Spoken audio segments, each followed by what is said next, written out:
Ja, v bistvu sem mislila, da bom tekla bolj, zato ker sem že na treningu šla dosti bolje, ampak res, da je tekma čist drugače kot pa trening in tudi lahko rečem, da tudi danes tale zajčica je mogoče je bilo malo strah, ne, ker je pač mogla mene potegniti in potem prvih 200 metrov je še bilo v redu, pa ne vem, se me je kar na bok postavila in je bil rezultat, ne vem, 600 metrov 1:34, kakor mi je zdajle trener povedal.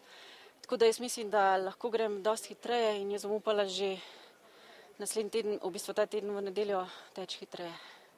Danes tudi ni bilo, ne vem, tekmovalk, so bile v bistvu samo mladinke, tako da mislim v nedeljo upam, da bo Sonja tekla, pa tudi Anja Puc, pa da bo dosti hitreje in da bom jaz izboljšala svoj rezultat.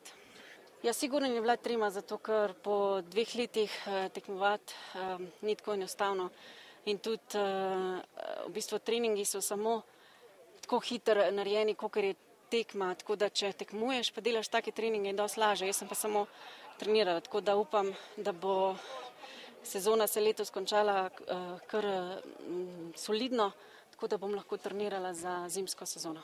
Jolanda, proti Merlin Otis ste še posebno mladenka, kako dolgo se še vas lahko pričakujemo na stezah? Ja, jaz poznam tudi 800 metrašice, ko so bile stare 38, 37 let in so tekle krepko po 2 minutama, tako da jaz, če bom zdrava in brez poškodb, bom še sigurno dolgo tekmovala. Saj je ful fajn, meni je fajn. Kaj pa sami občutki danes tukaj v Mariboru po tako dolgem času biti na stezi kot tekmovalka? Sigurno je težko bilo po teh 2 letih tekmovati. V Mariboru sem nazadnje tekla leta 2001, tako da kar se tiče mest, pa to mislim je v bistvu vse, ampak je res, da sem tudi Maribor zbrala in da so mi ponudili tlele tek, da tečem na 800, tako da hvala še enkrat njim. Ja, se pravim, 800 še enkrat v soboto, v bistvu nedeljo in kar bo, ne.